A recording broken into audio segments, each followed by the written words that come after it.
regulatory issues, etc. So as you guys build your companies and scale them, if you need any help with anything, feel free to reach out to us. Always happy to help, and enjoy the night. Demos here are always amazing, so enjoy.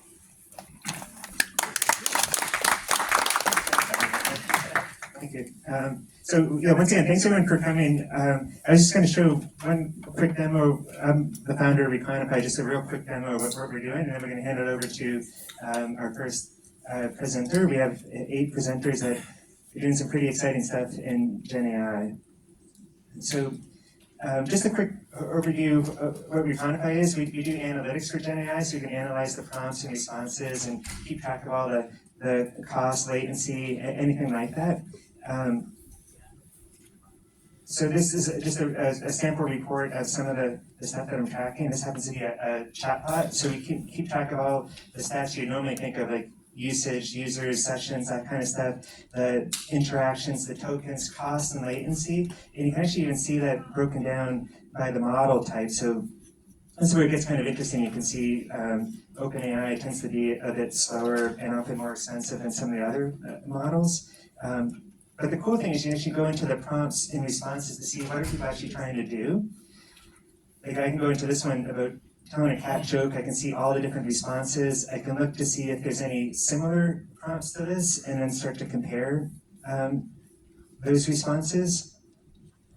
If I go back to the prompts though, it's a bit overwhelming looking at all these. So what we end up doing is clustering these prompts. So if you're moving away from, say, an NLU model and chat, now you can cluster all the responses together, and it's basically giving an idea of what the current, like the common themes or intents are.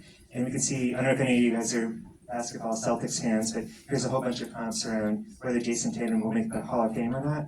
And then we can go in and compare the results around these. So one of the things that we added recently that's kind of neat is if you want to experiment with different models. So like in this particular case, I used Anthropic Claude to do the tell me a cat joke to respond. But if you're curious to see, well, what would it have been like if you used a different model? So perhaps using, say, Mistral, let's do OpenAI.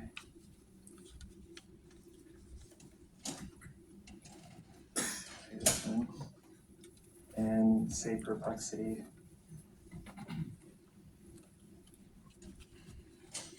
We can run a quick experiment to see what would the results look like if I used a different model. So you can see the difference in cost too. So from the original one, Mistral and Perplexity are both cheaper. They also end up all being faster.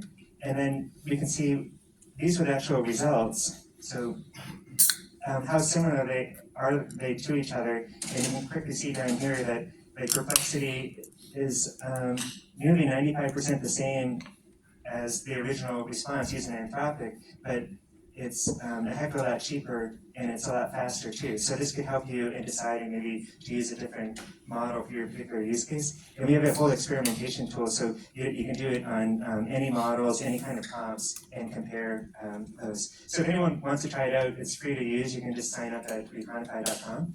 So without further ado, I want to get the first demo person up. So we have Blake at Boondoggle.ai.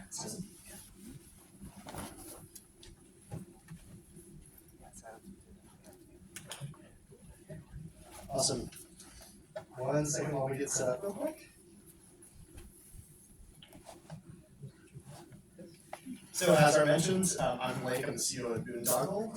Give you a short description on what Boondoggle is before we dive into the demo. This is my co-founder, Raj, CTO, Code Wizard. And Boondoggle reads all of your emails, your social media messages, your customer interactions, and then automatically updates your CRM at the end of every workday. So it cuts out about 10 hours of manual labor that you have to do as a salesperson, a partnerships person, or somebody on a VC team. We have most top VCs currently on our wait list. We also went viral on Twitter the past few days. I don't know if anyone saw that.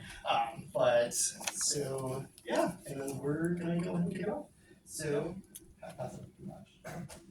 Yeah, sure. So we have a pretty simple onboarding process here. You come to our sign up screen, you press sign up. And currently we have pretty much every major CRM integration you can think of. We're building integrations every day. We We also have alternative CRMs that a lot of people use, like Airtable, building out stuff in Google Sheets, but for now I'm going to choose HubSpot over here. And that right there will connect my HubSpot account, authorize everything, and take me directly to our home page. So over here you can see our current integrations. We have Twitter, LinkedIn, Gmail, and Telegram. And basically what we can do here is we can choose which Weber integration we want to connect to, scrape those DMs, and start automatically updating our CRM. So for this demo, I'm going to be choosing Twitter. Let's connect over here and authorize. And at the bottom of the screen, you're going to see a confirmation that we've been connected to Twitter in a few seconds here. Cool, yeah, so at the bottom you can see that my Twitter has now been connected, my DMs have been scraped. I can go over to the performance tab and see how many have been scraped. So in this case, there's only been 3 DMs. I don't really use this account very much, but if I go over here to entries, I can actually now see all of these entries and different summaries of the different conversations that have taken place. Over here, my co-founder Blake has expressed his interest in purchasing our CRM data entry tool called Boondoggle. And so what usually would have to happen is someone would have to then copy and paste this information into their CRM, summarizing the message themselves. But if I go over here to my HubSpot, which I connected earlier, I look up Blake, who's already a contact previously. You can see that that note has now automatically been updated in our CRM. And it, again, goes to integrate into pretty much any major CRM. So saves the average worker over an hour a week. So whether you're looking to further enrich your conversations that you're having with customers or automate the entry of that data, Boondoggle will do all of that for you and do it on a daily basis. So happy to answer any questions that you guys have. Anyone have any questions for Blake? And A lot of applications do provide some kind of integration or alternatives like Zapier, some connections like that. How it is different from that? Yeah, so we were actually just talking to Precursor Ventures about this for their team. They looked at Zapier, they looked at how long it would take them to build out an integration to pull their data from their email and other ways they're talking to founders, and pull that into Airtable. And they decided to not do that because it takes time to do those setups. It takes time away from your workday. When instead you could just do it with a few clicks using Boondoggle. And that's also the average salesperson doesn't really want to use Zapier. Sure. any other questions for Blake? Oh, back there. In this update, a chatbot, but so that the next time the question comes in, it knows the answer based on, like, let's say you get an email, answer it, and then it updates the CRM, but can it update the chatbot? Yeah, so we're looking into ways that we can pull the customer questions that you're getting through popular chatbots and have those automatically logged in your CRM and have those customers enriched in that process as well. So pulling their email, the company they work for, all of their customer data through Apollo and other popular tools. The sources of, you're pulling data from my existing chat. Is the generative AI part where you're using a model to try to parse out the names? Like, is it just like entity identification, or because some of those sources you're pulling from are structured? Yeah, so the way that we use Jeda.ai is to generate responses for your customer interactions. So we save you the time of having to think, how do I respond to customers? And all of those responses are contextualized to your existing services and your business. We also generate tasks and to-dos for you based on the daily interactions that you're having with customers and the data that Boondoggle pulls. Any other questions? Or no? Yep. Oh, in the back. For LinkedIn, can the trigger action be like when you add a person on LinkedIn, it can automatically scrape their data and log them as like an entry in Salesforce or HubSpot? Yeah, so typically, so if you're pulling leads, say from LinkedIn, we do allow you to enrich different customer lists. So say that you're reaching out to 100 different leads on LinkedIn, and then you're having that data pulled. If you have an existing account with Apollo or 20 other enrichment tools that we offer integrations for, you can have that data immediately enriched and then moved to your CRM. But currently it's based on whether or not you actually converse with that person. But as long as there's a message included in the note for that invitation, then yes, that person will be moved as a new contact to your CRM and then also enriched through the services. Oh. What's the pricing? Yeah, so it's $25 for a starter plan, and then once you add another user onto the plan, we bump you up to a $30 a month plan. Then after 10 users, you kicked into our enterprise plan. So we offer team management, team performance, analytics, and also AI insights into the quality of outreach that your team's doing and how you're engaging with customers online. Well, thanks for doing the demo. That's awesome. Sign up for Boondoggle.ai. Thanks, my mind went blank there. So next up we have TK with Jeda.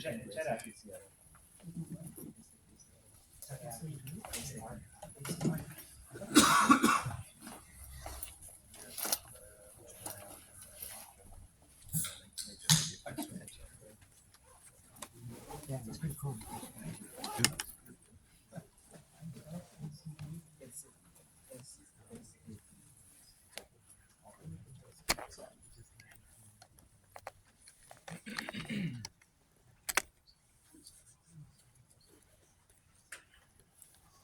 Which one? The audio?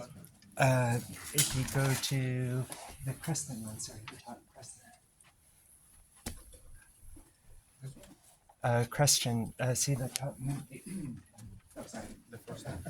Sorry. Yeah, Okay. sorry, that was pointing out the wrong thing.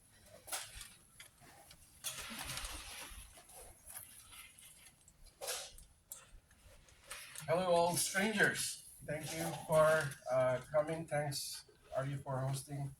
Laura, first from Wilson Sonsini. So I'm TK, founder and CEO of Jeda.ai. And basically, Jeda.ai is a visual collaborative productive tool powered by Generative AI. And here, what I have is the dashboard of Jeda.ai. I create a new workspace. You guys probably have used online whiteboard, how it works. Basically, you draw things, do things manually, where Jeda does it does things differently. So let me go back to my deck and basically what problem we're trying to solve. So current Gen AI tool is text-based. It lacks visual and interactive content, requires prompt engineering, and this is not how we naturally think. Right? So if I do this, I just copy and paste this prompt on ChatGPT and ask it to give me SWOT. Give me a SWOT analysis. Sorry, I had a microphone all the time. Hello. So, it's going to create a SWOT analysis for you, right? And when I go to Jeda.ai, I can just copy and paste and do the same thing. I'm going to ask it to analyze. So while it's trying to create content, ChatGPT is doing its business, creating all the text-based SWOT analysis, and this is visual. So the difference is we create visual strategic analysis with Generative AI, and this is also collaborative. This is also interactive. It's also editable on the spot. So that's the beginning of it, right? You can do so many other things. We're focusing to strategy analysis mostly. So like if you go to the AI menu and it has lots of recipes like SWOT analysis, dual shrimp strategies, business model canvas. You can sort of create your own strategy from for your startup or business or whatever idea you have. So that's sort of the beginning of it. Now, it offers something even more, and we also do data driven. So let's say if I do data GPT, so these are all the different commands you can play with. We create mind map. You can put your inputs here. That will try to create a diagram like mind map, like this. And these are all editable, of course. So you can also create flowchart, wireframe. Of course, text is also there, sticky notes.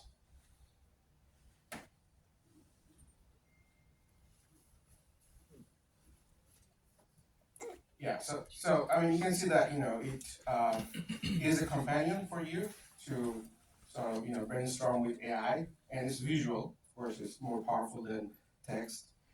We have recently incorporated data analytics and document analysis. So data analytics is something like, you upload a CSV or Excel file, it could be anything. Let me see. I have a So I'm uploading a CSV, customer support CSV, and it has some information like, customer ID, full name, city, state, blah, blah, blah, all of those. But these are raw data, right? Like, I don't know what I'm gonna do with this. So here I can ask, give me an overview analysis with this, of course, the CSV selected. And so I'm just gonna naturally communicate with the, database. It's gonna take, that was faster than I was expecting.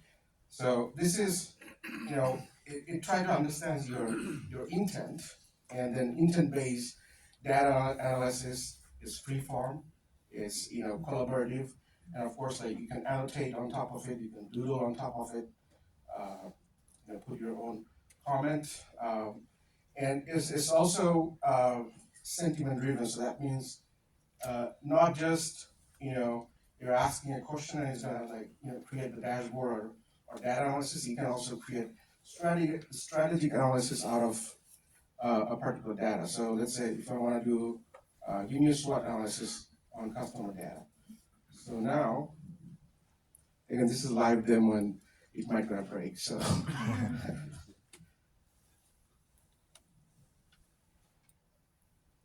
okay.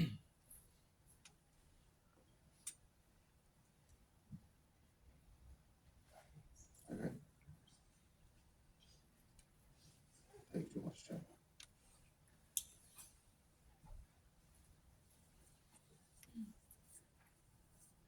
All right, finally it came with something.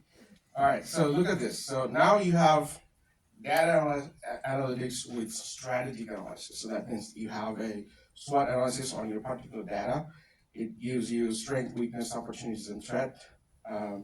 And you can also ask AI to, like, give me a summary of this. So, it can create another visual analysis. So I'm gonna go short on a particular demo. Welcome to the world of Jeda.ai Alchemy Beta 2. Get ready for some fun. Doodle on your workspace, select objects, click the AI icon, enter, make it realistic. This is an accidental capability we have just launched. But wait, there's more. Working on UX design, copy, paste, and ask for UX feedback for improvement with AI Alchemy. It's like having instant AI peers for effortless innovation. Creatives, here's a game changer. Review marketing assets like these banners. Jeda.ai gives feedback, highlights key points with colors. Extend AI to sales. 2 docs, your profile and leads. Select document GPT. Choose files, give a prompt. Voila, personalized sales pitch with insights. Hold on to your hats because Jeda.ai takes data analysis to a whole new level. Simply drag and drop your data file, enter a prompt with the /data-gpt command, and watch the magic happen. It's freeform, interactive, and unbelievably powerful. With Alchemy, you can transform your data into anything you desire. You can even ask Jeda.ai to summarize your data. It's like having a data wizard by your side. But wait, there's more. Don't stop at data analysis. With Jeda.ai, you can create wireframes, generate mock-up concepts, codes, product requirements analysis, diagrams, and more. The possibilities are endless, and the power is in your hands. Jeda.ai Alchemy isn't just a tool, it's a game changer for innovation and productivity. So what are you waiting for? Join the revolution and experience the incredible power of Jeda.ai, breaking through limitations to think unthinkable, shape unshapable, and be unstoppable. Thank you. That's about it.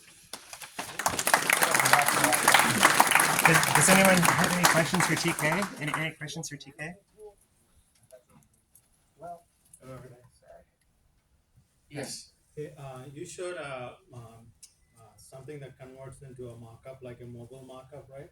Right. So if we need to further edit that, enhance that, is that the only way is to give it commands, or can you manually edit that mockup as well? So we kind of start from the scratch. You can create a wireframe just with a text prompt.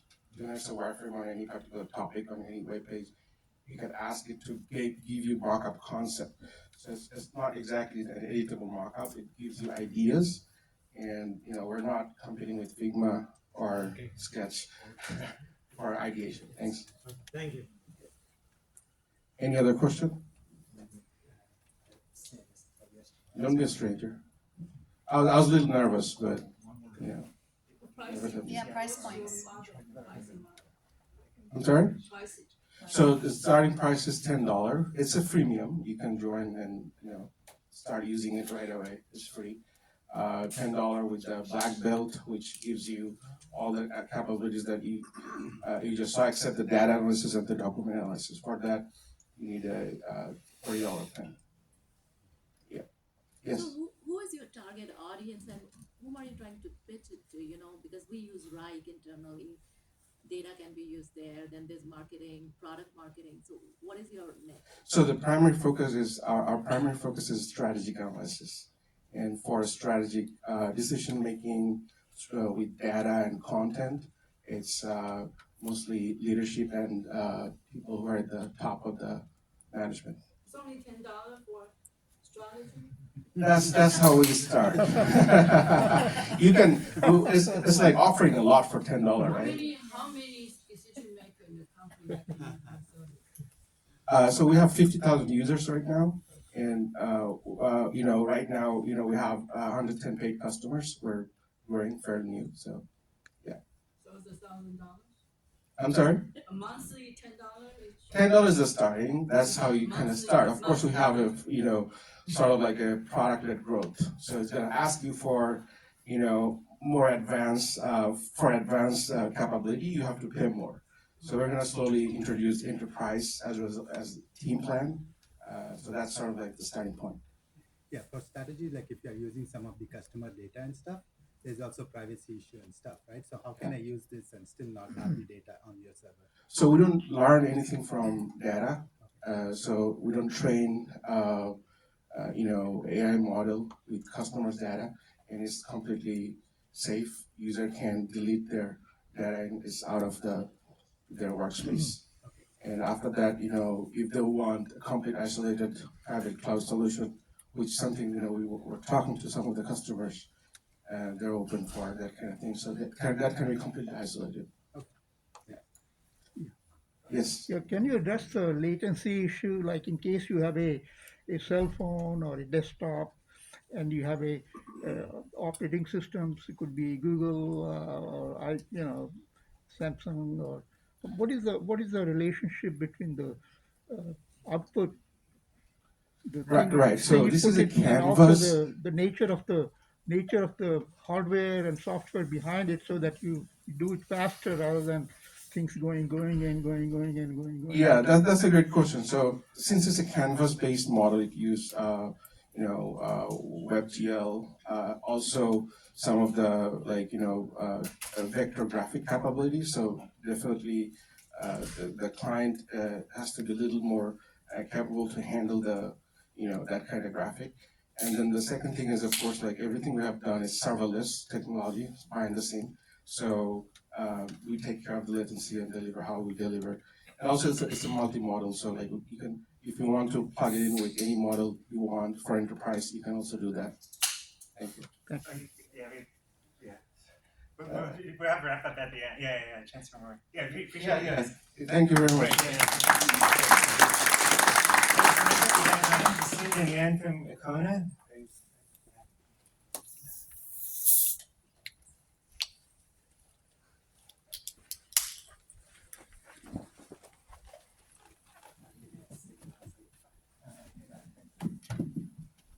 Hey everyone, nice to meet you. I'm Sid. I'm Yan. We're the founders of Kona. Kona is an AI-powered leadership coach for remote managers. So think of it as every manager's personal leadership coach for remote companies. So it connects to your company's internal tools, content, performance review platform, HRIS platform, internal documents, understands how your company operates, leadership best practices, company values, et cetera, and then shows up in Slack, coaching managers through day-to-day leadership situations. So essentially meant to be like your management co-pilot. So here essentially is here. I'll show you Kona maybe in Slack first. So Kona is a Slack app. At any time you can click here, start an AI coaching session, and Kona will ask you a question that looks something like, hopefully it shows up, this. Saying, hey, how can I help you today? I can pick from a drop-down. The most common ones are delivering feedback to full conversations, someone isn't performing, or need help with employee growth and development. I can also choose any one of these or something else and give it a curveball. I can choose how much time I have for my session, select who I want to reference. So say I want to do a coaching session about yen. Essentially what Kona is going to do in the background is pull in a bunch of context that it has from connecting to the company systems about yen. So one-on-one notes, yen's projects that yen's been working on, all the context of yen's work, et cetera, as well as company documents that you can upload in here. We connect to Notion, Google Drive, Confluence, all the common sort of knowledge management platforms to pull in things like performance review process, manager handbooks, company values, et cetera. So here, using the example of the company Hinge, we've pulled in their company handbook of like their principles, their values, et cetera. We put in some context about our promotion process, what we need to do for a performance review, and so we can workshop a situation. Yeah, should I throw you under the bus and say you're not performing well? Alright, hopefully this works. So essentially what Kona's going to do, and you'll see in a second, it's going to run me through a regular coaching session like a human coach would. So it'll ask me some good questions to help me reflect on the situation that's going on, if it decides to work today.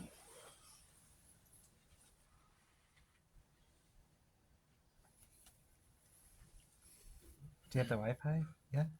Oh yeah, okay. Oh, there we go. It's just slow today. Sometimes the dog, it's named after our friend's dog, sometimes the dog has a move. So yeah, it's asking me kind of a further question here about the individual's performance issues, role expectations are meeting, and you wanna? Yeah, I'll just say about myself. I am showing up late to meetings.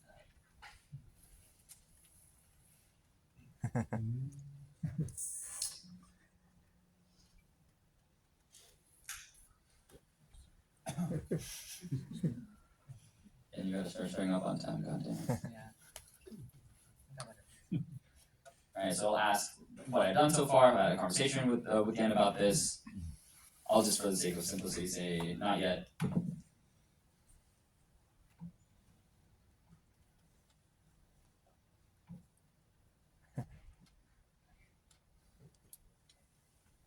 I have a temper.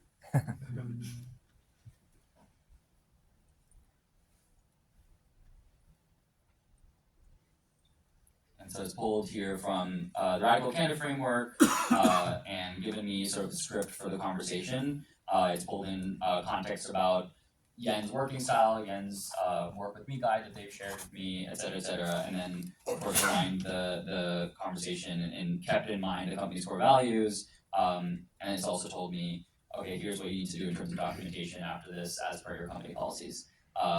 At the end of this, I can click end session, and it'll give me sort of an action item summary that'll then follow up with me later on saying, hey, did you end up talking again? How did this conversation go?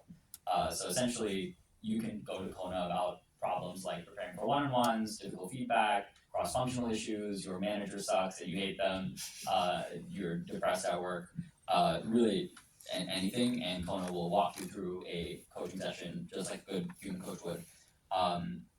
Yeah, that's sort of the core of what the product does today. What we're building on top of this is Kona works really well right now when you go to it and ask it questions. Soon it's going to come to you, so it'll connect your Google Calendar and show up before a one-on-one.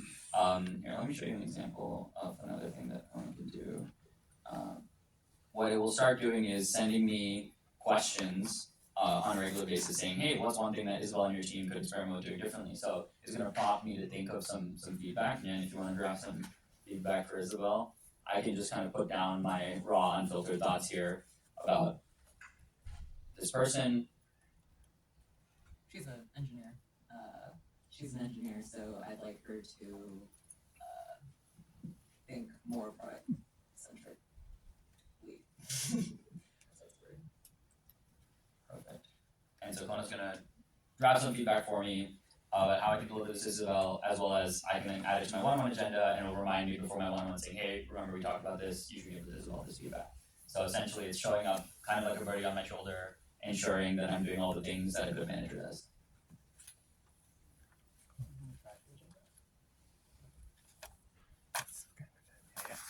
Yeah. Questions? Yeah, go for it. Yeah, sorry, questions. Anyone have questions for Sid you and first, Danielle? then- Yeah, go for it. So when I ask a question to Kona, will it glean through all of my Slack messages, all of my emails, and all of the transcripts from my meetings with Isabel? And if so, does Isabel know this? It doesn't. So Kona doesn't have access to public Slack messages or any Slack DMs, only the content that you've shared with Kona, so things that you've connected to it, as well as things that the company might have connected in terms of like your performance reviews that are documented by the company policies, and maybe publicly accessible projects from your like project management system, but not the content of private conversations that you've had with this person. Of course, wouldn't want to be creeping on people like that. There's a question back there. Does it connect into HR systems like Workday or SuccessFactors or? Yes, so we currently connect to Bamboo HR, HiBob, Workday, et cetera. We have sort of a light integration where we can pull data into Kona and give you know context about direct reports, roles, titles, tenure, things like that. Eventually, we'll have a more deeper integration where we can then put back data into the HR system. So one thing we built for Bamboo for one of our customers, for example, is if I mention that this person I think like is performing really poorly and I'm worried I might need to terminate them, it can just one click document that in Bamboo for me, so I don't have to worry about doing all that kind of stuff. Yeah, go ahead. You and then you at the back. How do you handle offline data? Because I imagine a lot of data is in just the conversations you have with people. So how does your system handle that? It doesn't right now. That's one of the reasons we focus on remote first companies where a lot of the conversations are happening in Slack, project management platforms, things like that. Definitely something for us to think about in terms of offline conversations in the future. You have a question in the back? It's just a comment. Can Kona manage Isabel directly? Not right now. We believe in, of course, the importance of a human manager. Who knows? Maybe one more question, Go for it.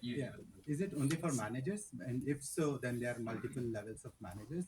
So if I'm the lowest level of manager, if I'm using it, I know like my manager is using it for me, right? Mm-hmm. So if that is the case, then why don't I give access to this similar stuff to my team members? Absolutely. The eventual idea, we started by focusing on managers first, and typically our initial user base is frontline managers, but the eventual idea is that everyone should have a coach helping you be the best version of yourself, and Kona is meant to be that like team performance coach. Yeah, we're gonna have a wrap up at the end too. Just have 4 more. Yeah, check it out at heykona.com, HEYKONA.com. Yeah, thank you.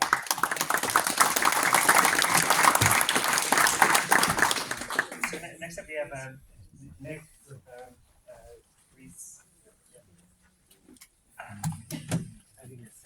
Hey everyone, I'm Nick Desai. I'm going to present a product called Together by Renee. This is a live app you can download and try for free. After you see this demo, and everything you're going to see today looks like, what is this?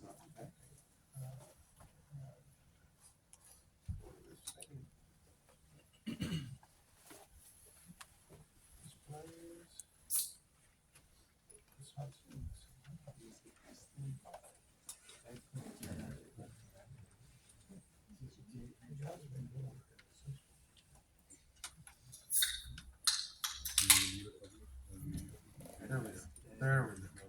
No, it's not Preston and then.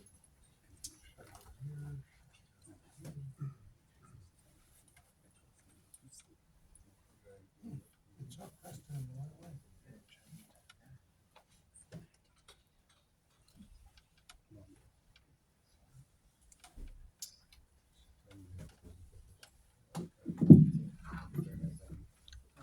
This works all the time.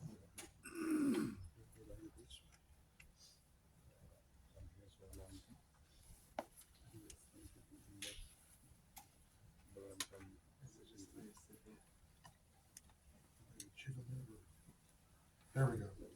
Pressed it. Okay. Let go.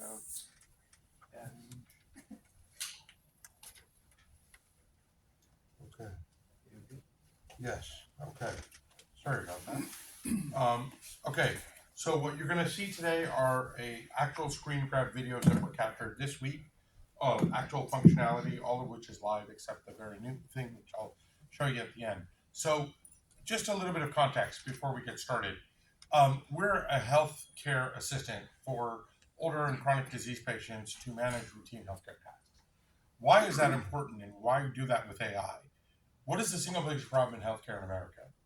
Is it cost? Is this? Everyone's going to say a different thing. It is actually that an overwhelming majority of people who have chronic disease, diabetes, obesity, this, that, the other thing, cancer, get completely overwhelmed and do not follow the care plan they're given. Only 12% of people have the health literacy to understand what the heck all that stuff the doctor said or nurse said to do is. I have a friend, this is why I recently went with this look, who was diagnosed with cancer recently, and he's undergoing chemotherapy. It's treatable and curable, but he's undergoing chemotherapy. And he was in an appointment that he recorded that I will show you in a moment, where the nurse says, well, if you get diarrhea, do this. If you get constipation, do this. If you get nausea and diarrhea, do this.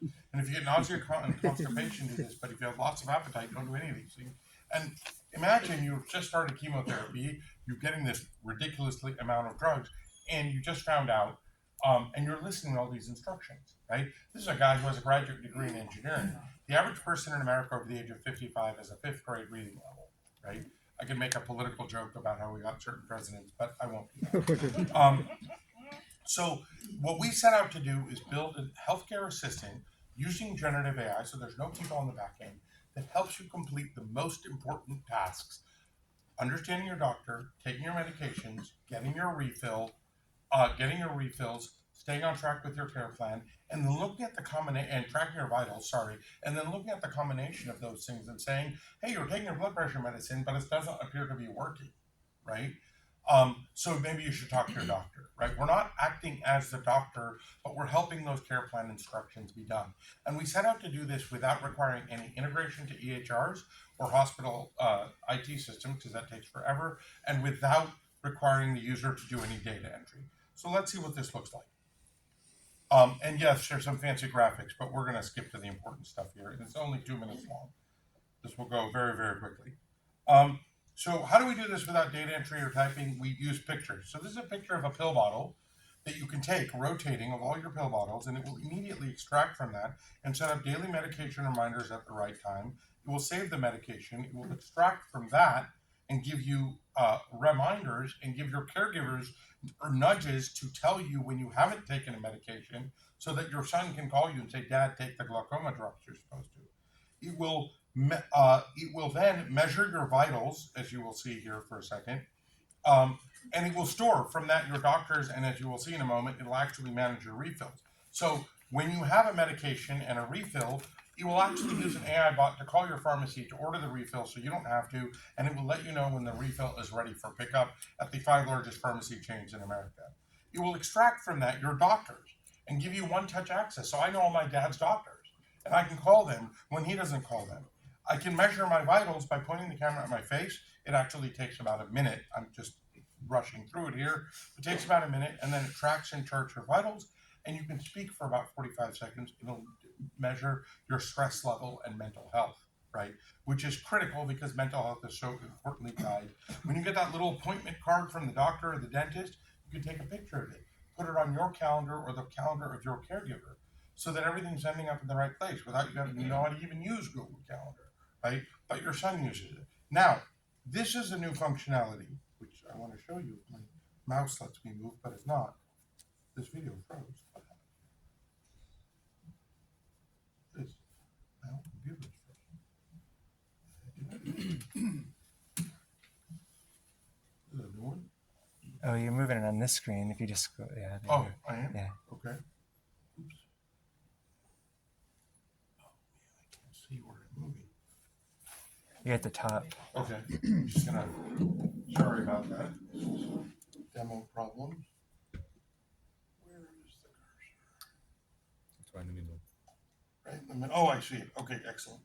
So what you're gonna see, if I can get this to play, oh no, it's at the end. This is great. Okay, I'm just gonna talk about it. It's really cool, and I will happily share this video with anyone who wants it. But what you would see is that when you go into that doctor's appointment and that nurse gives you all those instructions, you can actually record all those instructions. If they send you an email or PDF, literally live time in real time, you can record all those instructions. What it would do with those instructions is set up a daily check-in, okay? And use that check-in. Hey, how's your energy level and nausea today? This is important for someone on chemotherapy. You might say, my energy level's fine and my nausea is intense. And it would say, okay, take a Zofran, and in 30 minutes, if that doesn't work, you want me to remind you to take a Compazine, because that's the next step in the process, right? And it would look at, for example, information like your blood pressure compliance with the medication and your chart, and give you an early warning to say, talk to your doctor, right? Something is happening. Your blood pressure isn't going down and is working. All of this, except the companion feature, which goes live next week, is live, available, and free. About 40,000 people use it every day at togetherbyRene.com. And our average user is 64 years old. I'm sorry about the difficulty with the demo and the videos. I honestly have no idea what happened there, but we'll figure that out. Thank you, everyone, and I'll open up to questions.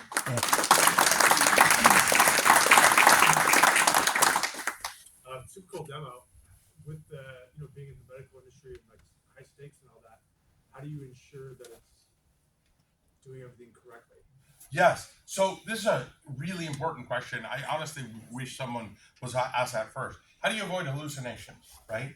We don't generate any new information. We analyze info. So first of all, our models are trained on best of breed data.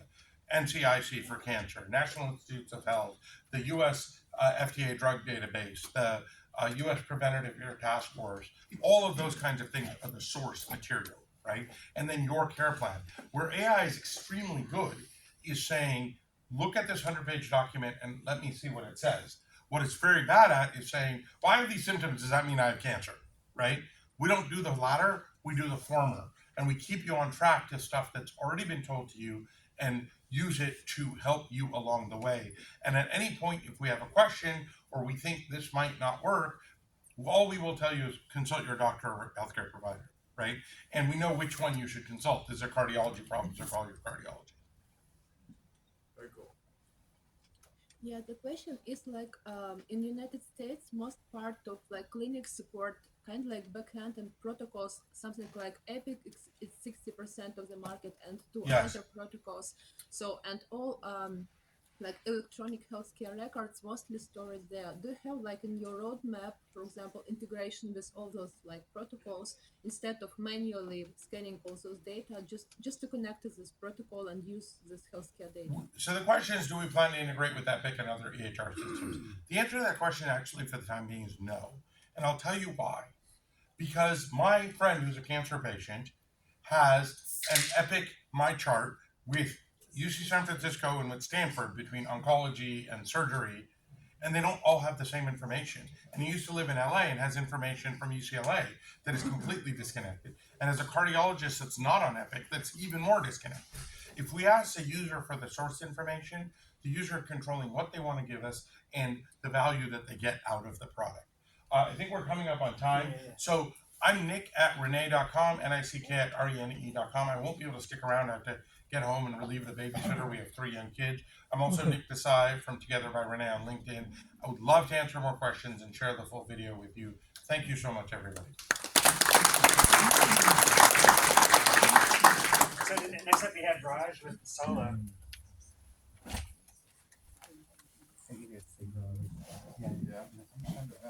Oh, what's that? How much time do I have? 10 minutes for the. Okay. Do whatever you have. Yeah, that's fine. That's fine. Yeah. Do you need the audio? You don't need it. I don't need audio. I just need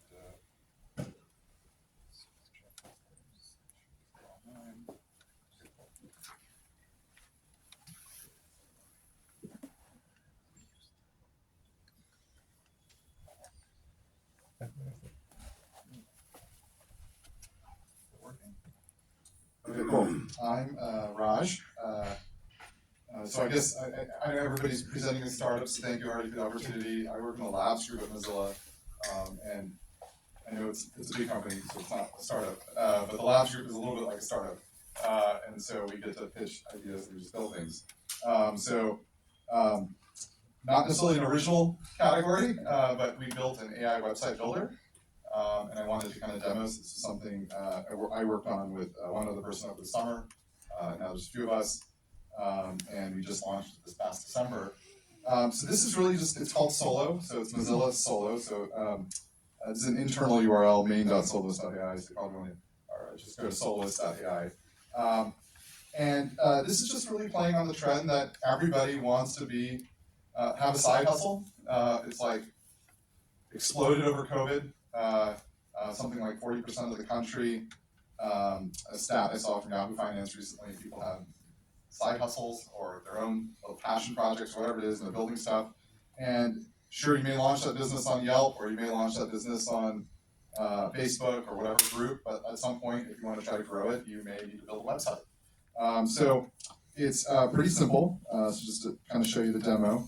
So you just click build your website. So a lot of people have an existing place for their business, maybe an existing website or an existing page or whatever. But what's your business about? So you could be as simplistic as you want. So I could say, I'm just going to choose dog walking, which could be a nice, exercise, passive activity. I want to start a business there, active activity that is. And we can name it, I don't know, I just put Dogster, that old social network. Choose our location, so or I could just type it in, and then maybe I should have typed it in. Probably okay. All right. Then you can kind of choose some fonts. So, and I can talk about how we built this if it's interesting, or in the Q&A. But it's kind of randomized, and you can choose a color scheme, and it's also kind of randomized. And everything you're seeing along the way here is all sort of generated. So these palettes, these fonts, the whole sort of experience. And then you can choose what sections you need in your website. So maybe you want to allow people to schedule, maybe you want some customer reviews, and then you just hit compose your website, and then it begins to sort of generate your website. So that usually takes maybe 10, 15 or so seconds. So it's actually happening here. It's actually going section by section and generating content. And then we're pulling images from Unsplash, which has a large repository of Creative Commons images. It's taking longer than, always in demos, things seem to take longer than expected. This is taking exceptionally long. Let's see what's going on here. Why is this taking, yeah, retry. Okay, let's do this again.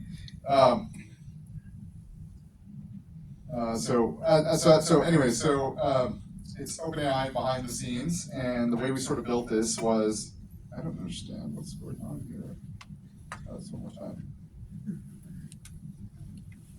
All right, there you go.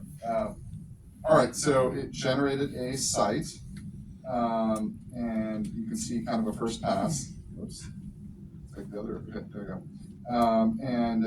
There's a gallery, and there's just sort of all the different sort of things that you might need, and you can kind of go into each section, and then you can edit it. So it's like a full-blown WYSIWYG sort of editor. So if you want to, tweak what the nav is about, maybe you don't like this kind of layout. Maybe we want to center the text, or I don't know, use a more rectangular kind of view. Maybe I want to go with a different color scheme. So it's totally editable. You can play with the different sections if you want to modify your services. Maybe add another service. So we do puppy visits, see your dog hair. So it's totally generated, and then from here you can then publish your site, and so that's available. So I can publish it, and now it's live on the web. So I have Doxer, and then what I'm working on right now is adding custom domains, which we're going to enable for free. So it's very difficult to connect custom domains on the web for free, but we have different monetization strategy at Mozilla. So it'll be probably one of the few places where you can do that. So that's a quick demo. Happy to answer any questions or talk through how we built it.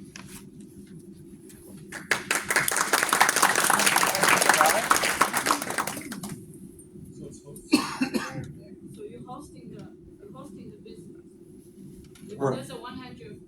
We're hosting the website, yes. So everybody gonna have the same look, right? No, so what we did was we were very concerned about sites looking too similar.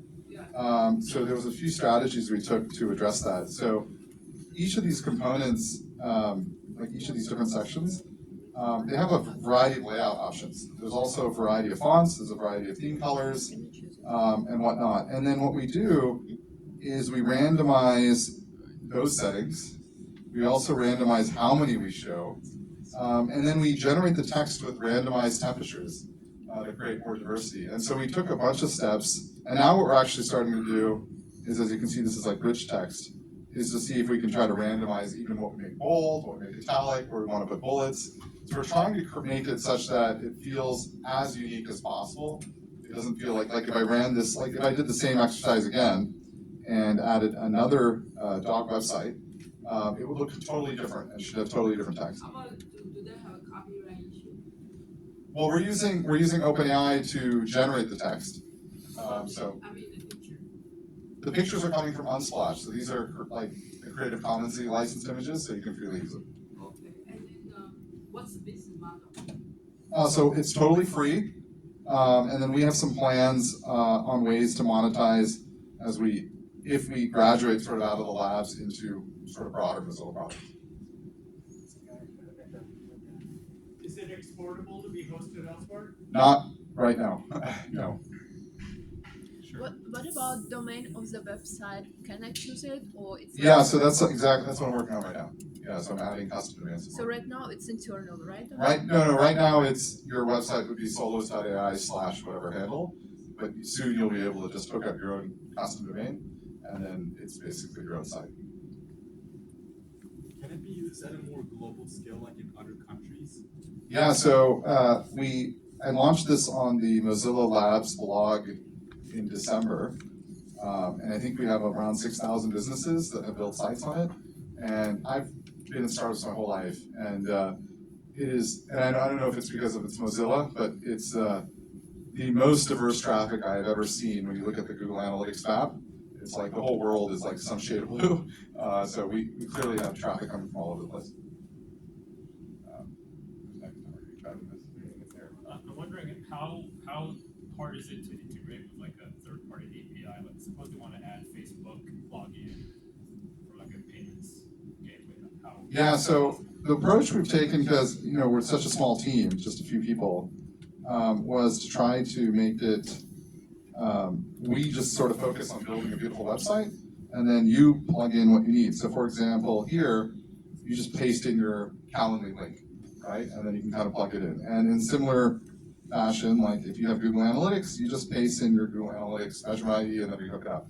So you can go build a Stripe link or whatnot, and then you can just paste it here. You mentioned Facebook, so if you wanted to plug in like social, you could just paste it in.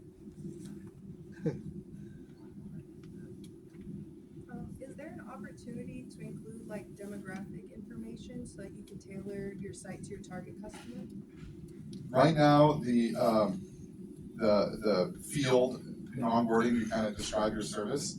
What we found was a large chunk of users who are building sites on Solo are including an existing presence. So like maybe a Yelp page, maybe a Facebook business page or whatnot. In those instances, we actually pull the services and content directly from your site.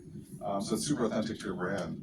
And so the assumption there is at least that content is probably catered to your exact audience. But you can be more descriptive. I just wrote dog walking, but you can be a lot more descriptive, and you'll see much better output.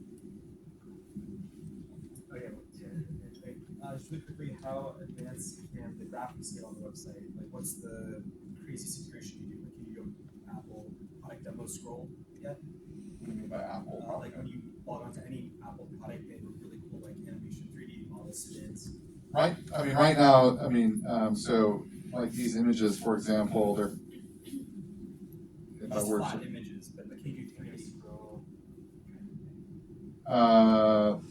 Continue to scroll. And animation. Yeah. So right now we only support like image media type. If that's what you mean. I think we're adding support for video. You can certainly upload your own. We are adding an option if you want to do like a sticky header, but we don't have any sort of animations or 3D. Okay. And eventually will you be running ads on these sites ever? No, that's what Yahoo, Tumblr did, and I think that's a recipe for disaster. We might do the flip, which is Mozilla has their ad network, so you pay us, you get free ads and Firefox, the other way around. All right.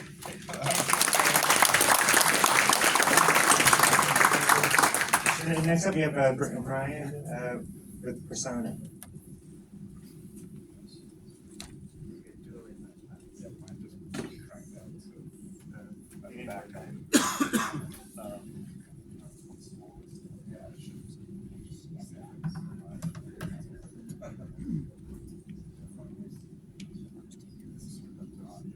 Yeah, if you change the setting here, system,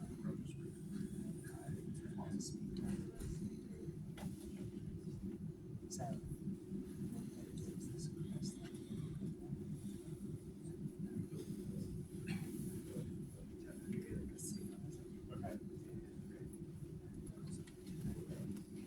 Hi everyone, I'm Brian, and I'm here to give you a peek into the future of computing interfaces.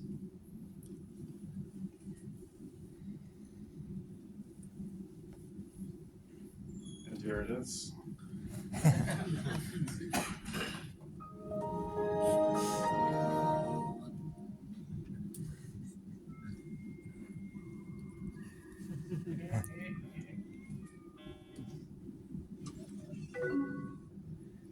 Does anyone remember this? Yeah.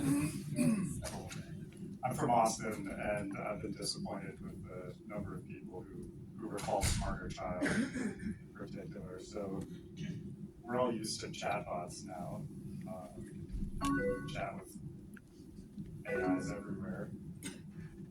But what you may not have experienced until now. Hey, can you hear me? Yeah, I can hear you. Great. It's so good to chat with someone. What can I help you with today? Do you want to reminisce about the good old days? Or maybe I can show you something fun. Let's reminisce. Haha. Awesome. Let's take a trip down memory lane. Do you remember the AOL Instant Messenger, AIM? It was such a big part of the early 2000s. I used to chat with so many people on there. It feels like a lifetime ago. Okay, yeah, I remember it. Can you show me something fun about Windows XP? Absolutely. I can show you some fun Easter eggs in this Windows XP remake. What would you like to see? Perhaps a cheeky action like playing a nostalgic song or showing a classic viral video. Sure, let's listen to a song. Alrighty then. Here's a blast from the past. Remember this one? Yeah, I do remember that one. Haha, isn't it great? That song always gets stuck in my head. What else can I do to make you smile today? Would you like another Easter egg or perhaps some more nostalgia? Let's see another Easter egg. Okay, here comes another blast from the past. Are you ready? Brace yourself for it. Okay, I'm ready. Tada, the infamous blue screen of death. Ah, those were the days, huh? Don't worry, this one's just for fun. No need to panic.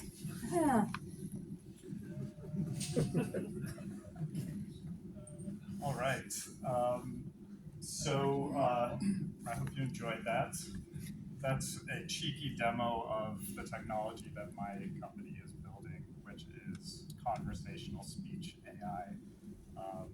It looks like our web platform just crapped out about 5 minutes before I was to give this demo, so I can't show you the platform at the moment. But effectively, what we do is we make chatbots speak. So if you're building an application that you think either that currently has a chatbot or that might use a chatbot in the future, and you wanted to have a real-time conversation with low latency and interruptibility and sort of all the other complications that come with turning a chatbot into a speech bot, that's what we specialize in. Thanks for your attention and happy to answer any questions. Any questions for Justin? How does it do with accents?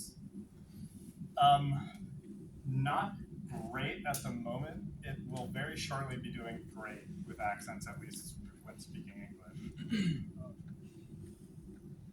Are you using your own text-to-speech, or are you? That one is 11 Labs. Oh, okay. We're working on our own, and we also can swap for others. Is this multilingual or right now? Not currently multilingual. But in down the lane, you speak in English, get in French, and the other way around as well. Absolutely. Are you doing the text-to-speech part, or are you figuring out a maybe like low latency conversational? Like which part of it you're solving? What's it called again? So our product is called Persona. I'll pull up the actual landing page here.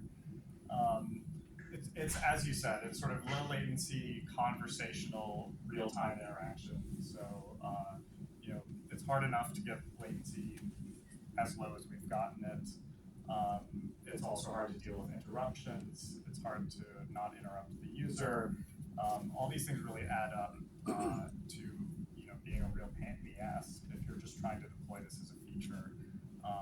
And so as far as our kind of interface, you can either just plug in your own LLM stack if you're already doing your own kind of RAG thing, as long as you expose an endpoint that's compatible with or sort of identical to the ones that OpenAI exposed, or together what's quickly becoming a standard for chat completions. You can just plug that into our engine and you're off to the races with a state-of-the-art conversational speech engine. What's the price like per hour? We technically price as a function of how much the AI is speaking to the user. It comes out to about, the base plan is $99 a month for what comes out to about 10 hours of conversation. And then it gets cheaper as you scale up. Yes. Yeah. Do you think about some particular use case, for example, use it for marketing, for generating leads for some websites, or just general chatbot? So about some use cases where I can use it. Yeah, I mean, the use cases are all over the place. So we have people doing things all the way from call center automation to characters in VR video games to mobile apps. And we have SDKs for each of these platforms, so we make it really easy to just get up and running. You don't have to worry about managing all these audio streams and that sort of thing. Who's your biggest competitor? There are a handful of companies. There's one here called Vocode, another called, I'm forgetting at the moment. But it's a huge market and it's early days. Maybe one more question. Do you plan to have the visual interface as well to the chatbot? So that demo that you just saw was built with our browser SDK. And the reason we built that as a demo is that we sort of envision a future where that kind of an interaction is commonplace. And so using our browser SDK, you can build experiences that are just like that, sort of driving actions. And there have even been some demos, like I'd love to chat with you afterward, sort of the combination of these kinds of products with generative interfaces and conversational interfaces and everything, sort of what we want to help facilitate.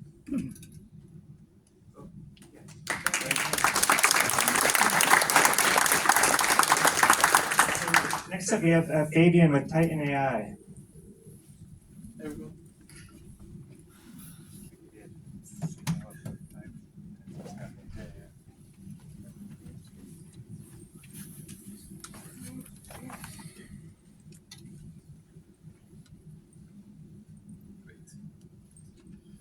So I swear, just one slide and then to demo. The core aspect is I'm here to talk about mobile games. So I'm the CEO and co-founder of Titan.ai. We were at Berkeley Skydeck and created last year, which is, I think, depends from UC Berkeley. Mobile games is making 110 billion every year, which is, if you add the movie industry and the music industry, you double that, and you're still not reaching the amount of money those games are bringing.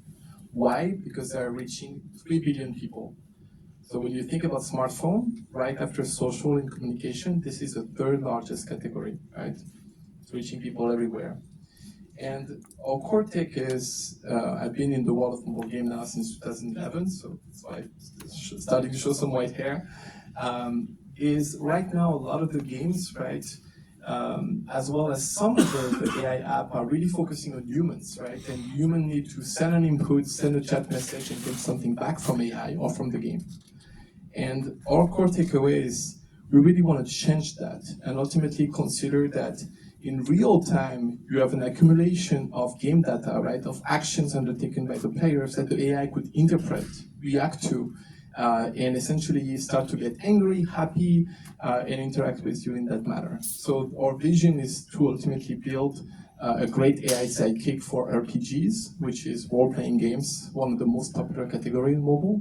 It's making about $30 billion a year. And you have to remember, mobile games is just a fraction of all the game software revenue, right? If you add console and PC, it's a $200 billion a year market. So let me switch now to the demo of the game. And since we're talking mobile app, I will have to go on my phone up. Share that. So, yeah, that's my daughter and a cat. It's not the game. Okay. Let's see the sound. Yeah. So, oops. So, the core perspective was to build a universe, right? And ultimately, you will see there's a lot of things that are missing. We are a few months away from a soft launch. So the core of it was to really build the AI part as well as some of the engine and animation. Our core perspective was always to say, hey, how do we take a game to market really easily? So surprisingly enough, when we tested a lot of theme and we tested a lot of universe, what worked the best was actually a Western pixel art game when it comes to the US RPG audience. So our core perspective was to say, okay, now you're building a game. What do you want the AI to do? At first, right, your character, you're human, you're controlling it, it's simple. I'm going to show you what a regular experience is. You just upgrade, right? You're like, okay. Now, our perspective was to work with our head of game design to say, your AI companion, ultimately, of course, should be helping you. She should be advising you, she should be present, and then sometimes she should make fun of you. That's especially true at the end of the game. When you're unable to beat the boss, essentially she rescues you from that. So our core perspective there was to say, the first function we want to accomplish, sorry, I'm going to kill a bunch of those birds, is at the top of every menu, which is an event that happens every 1 or 2 minutes in the game, to say, hey, this is the upgrade you should pick, right? And the perspective is as well, and that's something we need to implement. Right now it's still a chat function, but we want in the game in real time, as you're undertaking action, the AI companion to say like, hey, you need to run away, you're not strong enough, go to upgrade and so on. And ultimately, finish the game and do the equivalent to what the YouTuber will be doing, right, if they were commenting your game session. So we are a few weeks away, but I think my CTO could not be here tonight. Currently, I think the Titan LLM we're building is on the top, essentially, of Mistral. I guess maybe we have a French bias since we're two French co-founders. But we really believe that ultimately building on top of open source is that's really important when you're in a business like mobile games, so you don't have dependency on the big tech companies. And so, we're a big fan of Hugging Face, we're a big fan of a lot of those companies that essentially are not handing you a black box and say, trust me, everything is fine.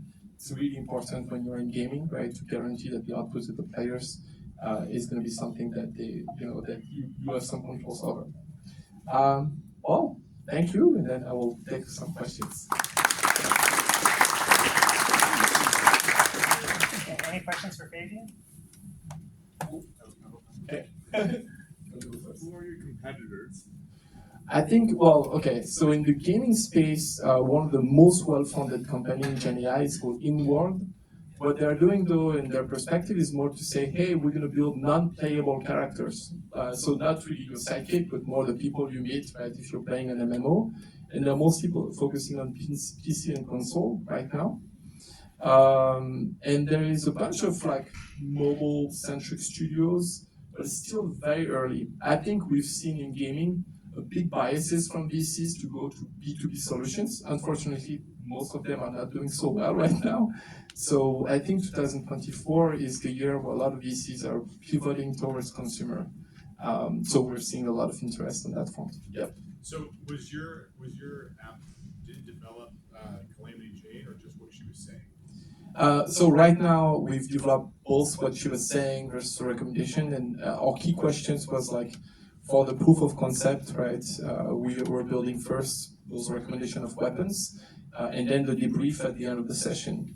And you know what we focused on as well is just making sure that the game logs could be processed, but from a unit economics perspective, you know, mobile free-to-play is between 90 and 97% of people don't spend any money, right? So you need to be very careful about the amount of processing and the amount of messaging you're generating. So we're thinking about, we've prototyped already on device, but right now it only works on very recent phones.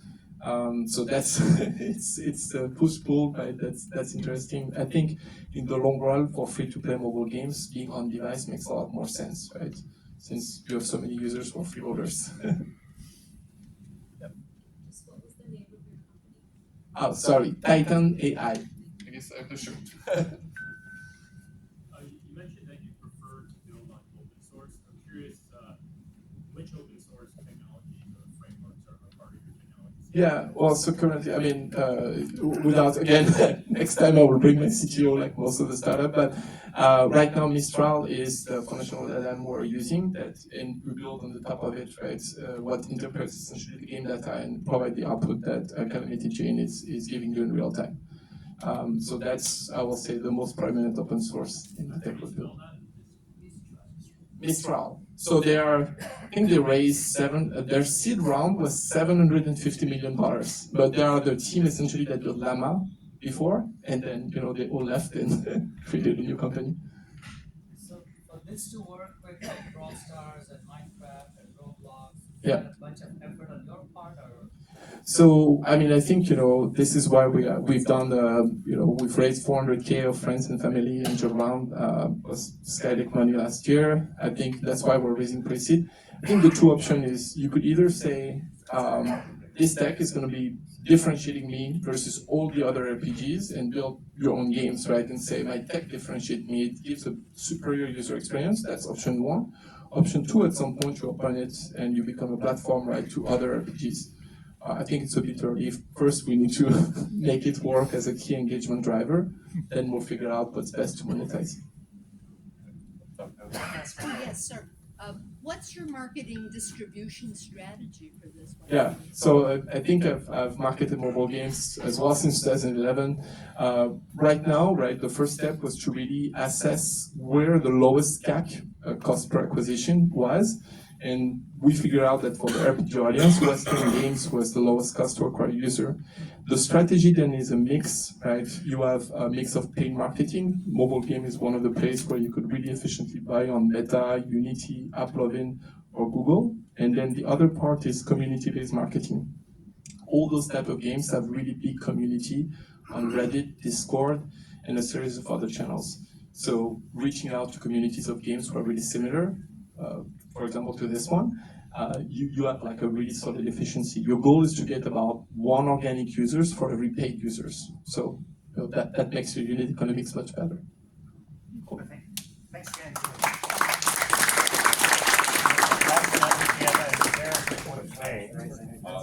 Why?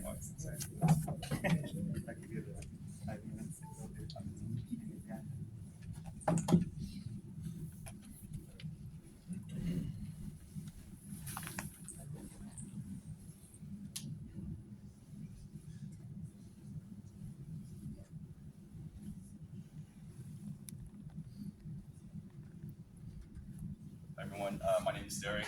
I'm a co-founder of Waii, and what we do is text to SQL.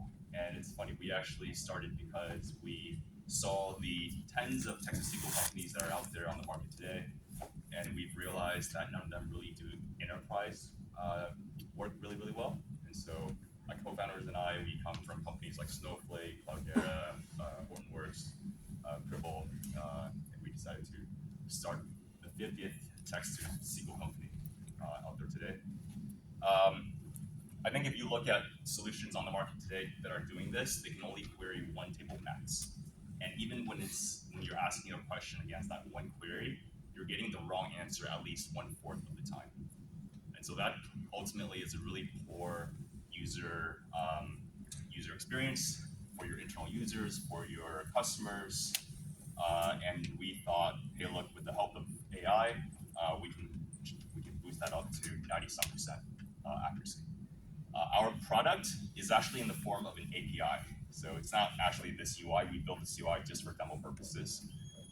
And our vision is that companies can host our product in their own data products and or just use it somehow internally for their own BI use cases. And what's great about our product is another differentiator is our product can be hosted on-prem, so self-hosted in your own environment for complete data security, which is really, really, really important for large enterprises. We just worked with Fortune 500 where we closed a deal without ever having to go through security review. Never filled out a security questionnaire just because of that. So to show what we can do, let's ask a somewhat complex question, like show me all the customers that have been shopping at our stores at least once a month for any consecutive 3-month stretch. Fairly complex query.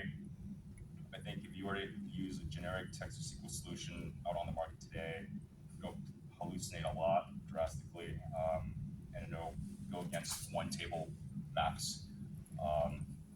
But what we've done here is we were able to generate the query, and again, with the power of generative AI, with these large language models, we also can produce the SQL explanation of the query, which you can see here on the right-hand side. As you can see, where this query is referencing 3 different tables: the customer table, the date dim table, the store sales table. And when I click on run query, it's going to hit our Snowflake data warehouse, which apparently isn't active right now. But I promise you this actually runs and produces an actual result. Again, we're not a BI tool, so we don't have graphs or visualizations or anything like that. And you can build on top of this question too. So I can then ask, well, tell me California customers only that are female that live in California and who are, African American. And then it'll then select from 3 more different tables: customer demographics, maybe house demographics, income band, customer address. So theoretically, you could have one SQL query that has a lot of different joins, and they're going on among 7 different tables. I find that pretty cool. And before I speak about the architecture on how we're able to do it, one other quick thing, if you guys ever want to implement this on your own, or at least see what AI can do, what these large language models can do, if I select a schema like the retail data schema, it'll provide great descriptions of all the tables, all the objects in the tables. So for example, in store sales, it tells you pretty much everything that's in there: wholesale costs, quantities, coupons, ticket numbers. So one use case, if you're working at a really large company or even a small company with really messy data, you can really quickly figure out what's in your Snowflake DB, your single store Vertica DB, or whatever database that you're using. You're able to see common questions that can be asked of your data, and you can get ideas on what to ask as well. So one thing that I like, and a bunch of you guys probably have this question, large language models by itself, when not fine-tuned, how can it really generate the right answers, right? So I think part of our platform is the semantic context layer, because every database is different. Every database is messy. Column names, sometimes you don't even know what that means. So you really need to clean up that data. And so we have a semantic context layer, which you can see here on the top right. Again, we just built this UI for demo purposes. All this can be done via the API, where you can write rules in English, describing your database, describing your schemas and tables. And you can be really specific. So let's say I ask a question such as, tell me how much revenue I generated last month within this product segment. Sometimes the LM might not know what revenue means, right? Especially if your company has a really unique definition of revenue. So here you can write out in plain English or French. Speak that way, so clear. Since LMs can capture a lot of different languages. Item revenue is defined as the sum of all sales grouped by item in store using X minus Y times Z. Item revenue is defined over a time period. Let's say that you get a query, you get an answer where they messed up the time. Then you can write a rule saying T hours, 24 hours instead of 12 hours, 7 p.m. is 19. So a lot of these rules you can just write out in plain English. Last thing that I want to mention, I know we're out of time. Two other things that we've built to really improve the accuracy, besides the semantic context layer, is one, we create a knowledge graph of all of your data. By extracting the metadata out of your database, and right now we only work with 3: Snowflake, some of our engineers came from there, Postgres, and MongoDB. It takes us, and we're working on some other databases as well right now. And lastly, we wrote our own compiler and optimizer. So that took us a bit over a year to build as well. That will improve accuracy by another 15 to 20%. And so if you're using, and our thesis is, no matter how good the models get, it could be GPT 20 or GPT 100, like 10 years into the future, you'll still get so many queries simply wrong. Like all of your answers will be wrong because you don't have the semantic context of your company's databases. You don't know, you need that knowledge in order to generate the right answers. And so that's why we were started as a company.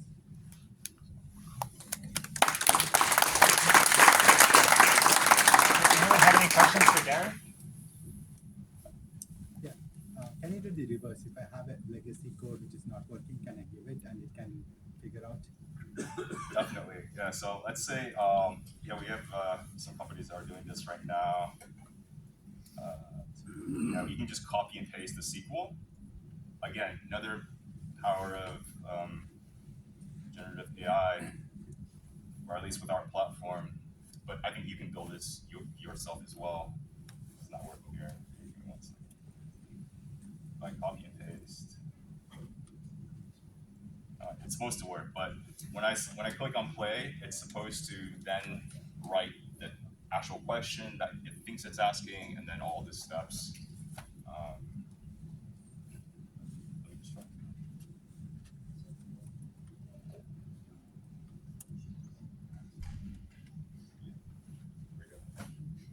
Yeah, see, I identify customers who have made purchases in 3 consecutive months, and then this tries to explain the actual SQL. So if you're dealing with a SQL, that's like 100 lines or 200 lines, and you have no idea like what it means. If you're a new data analyst, you're working with so much SQL, this is a quick way to really understand what your SQL actually means to. One more question. Yeah, lady. So did you write your own LLM? And if yes, then how are you making it basically stay on the customer's server itself? How are you going to do that? Doesn't that make your code immediately? Great question. So we work with any LM that the customer chooses. They could choose to use Azure OpenAI, a Llama Index, a Mistral. It doesn't matter. And so we give customers complete freedom of what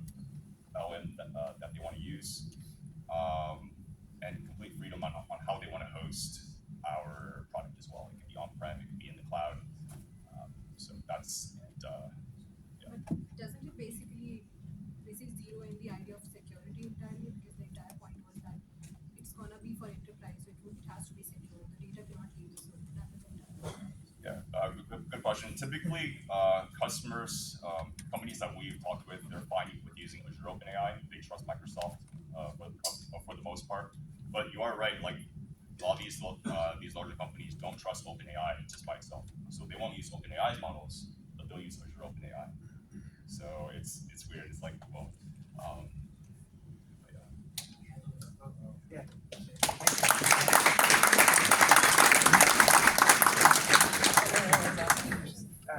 So thanks everyone for coming. That's the end of the demo. So you're welcome to stick around and network, and there might be a few drinks left too. But yeah, once again, I really appreciate everyone coming. We'll kind of we'll do a write-up, post the video online, send out a email with all that in the newsletter. And if anyone wants a demo at a future one, please let me know. And once again, thanks. Wilson Sonsini.